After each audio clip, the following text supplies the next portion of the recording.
আপনারা যার জন্য এতদিন এত রাত এক করে আপনারা আন্দোলন করলেন, সেখানে আপনাদের যে চাওয়া পাওয়া, যার জন্য আপনারা চেয়েছিলেন যে তার চরম শাস্তি, সেখান থেকে দাঁড়িয়ে আমি যাবতীয় বলবেন।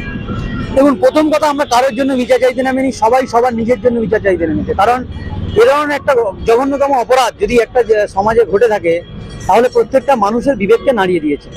আজকের আমরা চেয়েছিলাম যে এই একটা অভয়ার বিচারের মাধ্যমে সমাজে একটা বিচার প্রতিষ্ঠা হোক, যেখানে মানুষ অন্তত বুকে বল পাক এরকম ধরনের জঘন্য ঘটনা ঘটিয়ে যে বা যারা যত ক্ষমতাশীল হোক না কেন তারা পালাতে পারবে না। কিন্তু আজকে আমরা কি দেখলাম, যে একজনের যাবজ্জীবন হলো, যেটা আমরা মনে করি যে পার্সিয়াল বা পার্ট অফ দ্য জাস্টিস হয়েছে।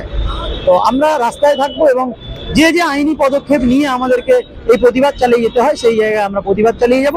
এবং আমরা মনে করি যে কঠোরতম থেকে কঠোরতম শাস্তি পাওয়া দরকার ছিল। সেই সঙ্গে আরও অনেক কালপিট বাইরে ঘুরে বেড়াচ্ছে, যেটা ইনভেস্টিগেশনের মাধ্যমে পরবর্তী পদক্ষেপে আমার মনে হয় উঠে। এখনো যারা অধরা থেকে গেল এই কাণ্ডের সাথে যুক্ত, আপনারা এর আগেও প্রশ্ন তুলেছিলেন যে এছাড়াও সঞ্জয় ছাড়াও আরো অনেকে যুক্ত, তারা এখনো অধরা। আপনাদের এই আন্দোলনের মাধ্যমে কি তারা আদৌ শাস্তি পাবে কি মনে করেন? আমরা ওই বিশ্বাস নিয়েই আন্দোলন শুরু করেছি, ওই বিশ্বাস নিয়েই রাস্তায় আছি।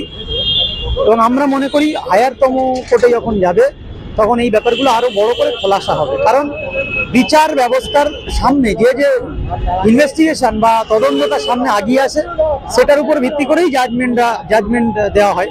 তো আমরা মনে করি তদন্তের জায়গাতেও অনেক গ্যাপ আছে।